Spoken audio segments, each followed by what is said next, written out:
All right, ready to dive into Jung.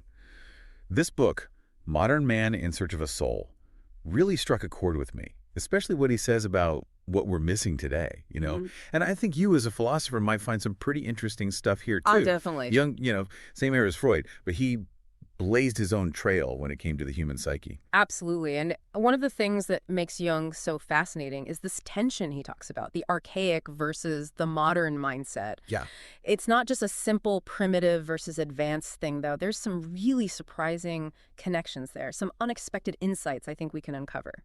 He starts out by talking about this spiritual problem of modern man, Right. right? Like this feeling that the world is uncertain, relative, doubtful, Right? and science has kind of taken over, and religion has, for many people, lost its grip a little bit. Mm. And it really resonated with me, this idea of how do we find meaning in a world where the old answers don't seem to work anymore? Yeah, Jung was really concerned about this trend of psychology without the soul, as he called it, where the focus was all on the material side of the mind. And he really wanted to bring back that spiritual dimension. So his approach was a psychology with the psyche, understanding the spiritual forces that shape us. So he's not just talking about, like, the physical brain, the neurons firing, Mm-hmm. but something deeper. Exactly, something more. And this is where things get really interesting because Jung argued that the psyche itself, it might actually come from, well, what he called an autonomous spiritual principle. Okay. It's not just a product of our biology, but maybe something even more fundamental. Okay. I might need you to unpack that one a little bit. Autonomous spiritual principles sounds like we're getting into some pretty heavy metaphysics here. Well, think about it this way. For centuries, right, the soul was seen as something real, tangible, like the breath of life, a flame, a name, even a shadow. We might think of those as kind of quaint notions now, but Jung's argument is when we lose that sense of the soul's importance, that's when we start to see a kind of spiritual decline. So even if we don't take those old ideas literally, the fact they existed for so long says something about like a basic human need for that spiritual dimension. Exactly. Precisely. And this is where Jung's concept of the archaic mindset comes in. Now, he's not just talking about ancient humans here. He's talking about, the archaic layers within each of us, Right. the collective unconscious that we all inherit. Ah, yes, the collective unconscious, the reservoir of all that shared human experience, right? The archetypes and all that. Exactly. But how does this archaic mindset, how is it different from the way we think today, in our modern world? Well, the archaic mind, it sees events as caused by, invisible arbitrary powers, whether it's chance, fate, or even intention. In the modern mind, we look for natural, perceptible causes. It's like the difference between saying a storm is caused by angry gods versus understanding it as a weather pattern. Right. So someone with that archaic mindset, they might see that storm and think there's a deeper meaning there, maybe even a message from the divine. Exactly. While a modern person would just be like, oh, it's just weather. It's just weather, yeah. And Jung, he gives this great example of a crocodile attack. A primitive person might see that as the work of a vengeful spirit, whereas a modern person, we look for, some biological or environmental reason. Right. And it's fascinating to think about how those different explanations really shape how we understand the world, right? But Jung also pushes back on the idea that primitive thinking is just like inferior to our modern scientific worldview, doesn't he? Oh, absolutely. He really emphasizes that it's more about different starting assumptions. He even tells a story about, hunters who had trouble recognizing humans in photographs. Oh, wow. And it's not that their perception was faulty, it's just that they were so attuned to their specific environment. So their perception was honed for a different reality, not necessarily a less sophisticated one. Exactly. And Jung saw something similar with the Algoni tribe. He observed them ritually spitting towards the sun, and they had no conscious understanding of why they did it.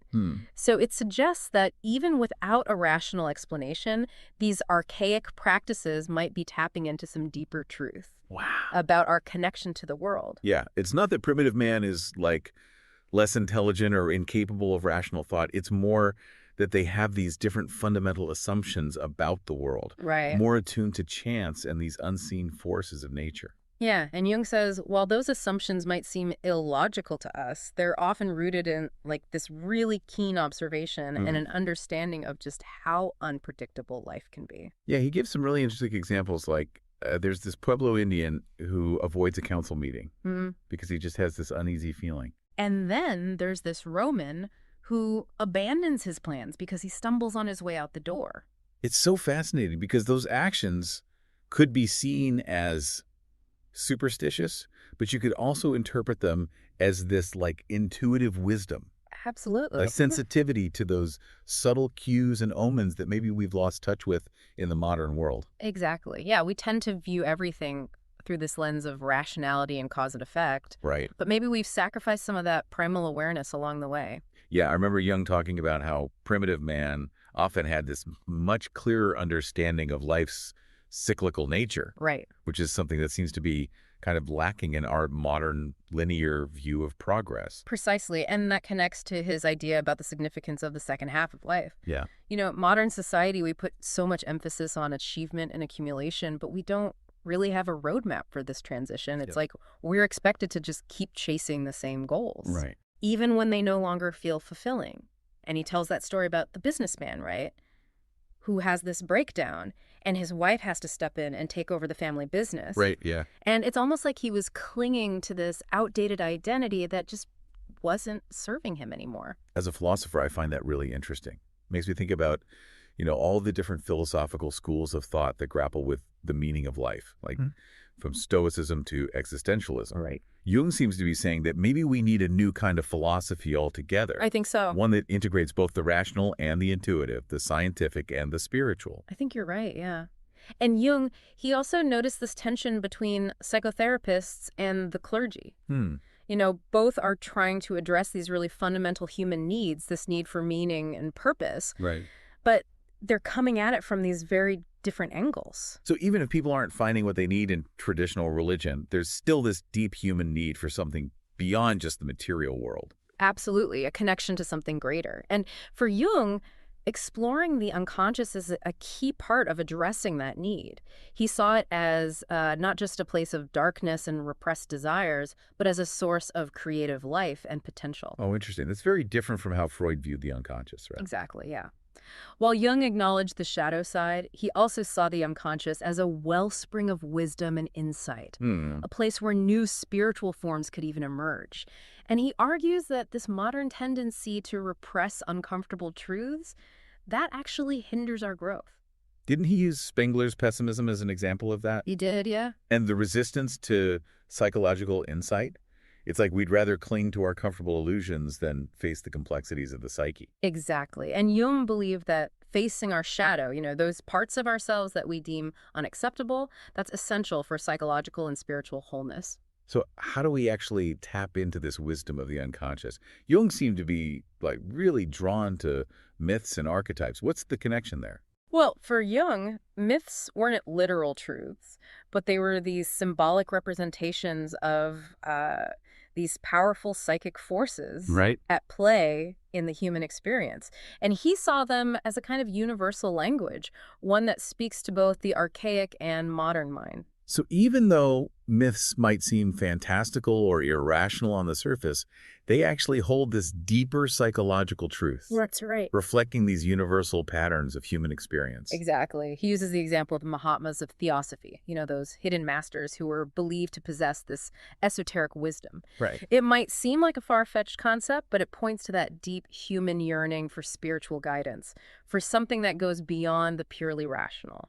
Jung's idea of the unconscious as this source of creativity and spiritual insight, it's really intriguing, especially in the context of modern man's search for meaning. Yeah.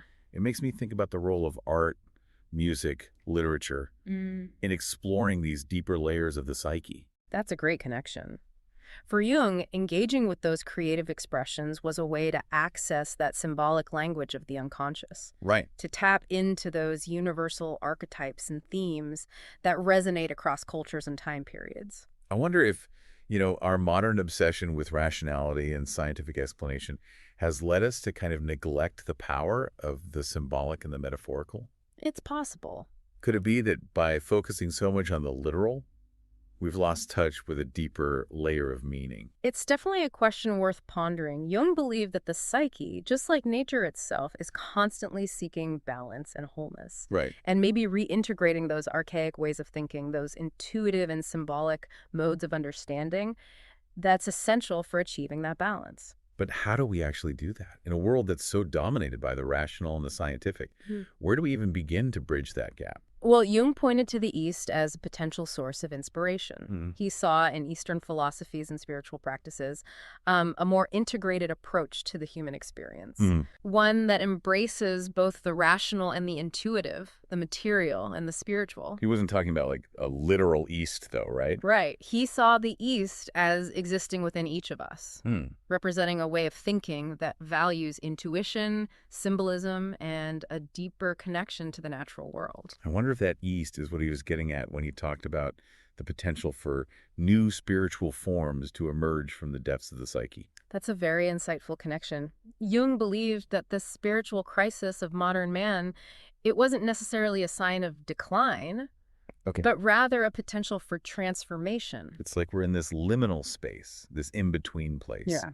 where the old ways of thinking aren't working anymore, but the new ones haven't quite taken shape. And that can be a frightening place to be, but it's also a place of incredible possibility. It's where the archaic and the modern can potentially meet. Right. And create a new synthesis, a more holistic and meaningful way of being in the world. As a philosopher, that really resonates with me.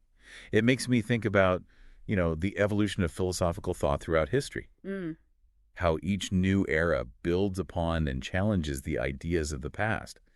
Jung seems to be suggesting that we're on the cusp of a similar evolution in our understanding of the human psyche. That's a brilliant way to frame it.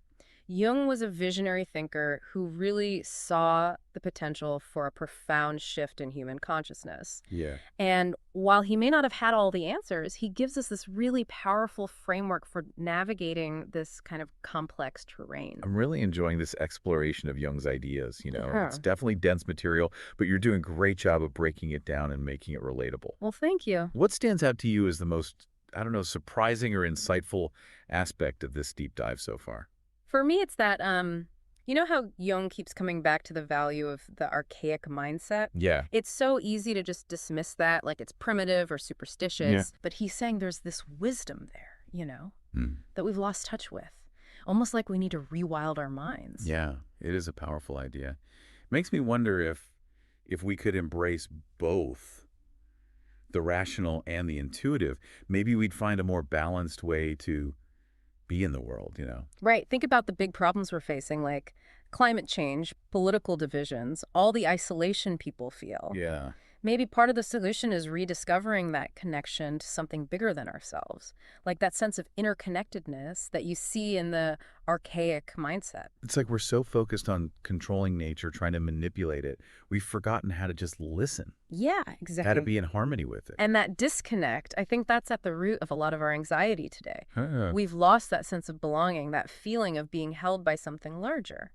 I've been thinking about rituals as we've been talking. Yeah. How they play out in archaic societies versus modern ones. In traditional cultures, rituals were how you dealt with big life changes, how you connected with the sacred, made sense of the unknown. But now, a lot of those rituals, they're gone. Or they've become these empty gestures. It's like when rituals have real meaning, they can be so powerful, Yeah. They tap into something deep, something beyond just our rational minds. Makes me wonder if part of the spiritual problem for modern man is this lack of meaningful ritual. Right, like this missing container for all those spiritual impulses. Exactly. It's like we're left to figure it all out on our own. No map, no guide. And in that sense, maybe looking at the archaic mindset, that can give us some clues. Yeah. Like if we study how those primitive cultures engaged with the world, with their ideas of the sacred, how they understood life and death, Right.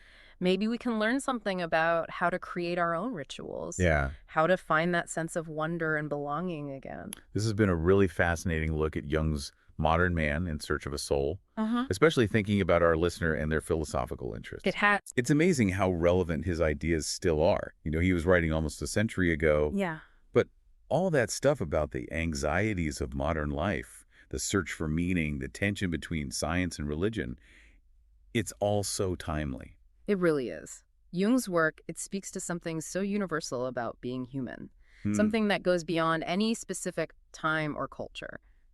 So as we wrap up here, what would you say is the most important thing for our listener to take away and think about? Well, if Jung's right, and that archaic mind is still part of us, then maybe the key is to figure out how to bring those old ways of knowing together with our modern understanding. Yeah, It's a big challenge for sure, but I think the potential rewards are huge. that's a powerful thought to end on. Thanks for guiding us through all this. It's complex stuff, but really insightful. You're welcome. It's been a pleasure. And I think this is just the start of a much longer conversation. I think so too.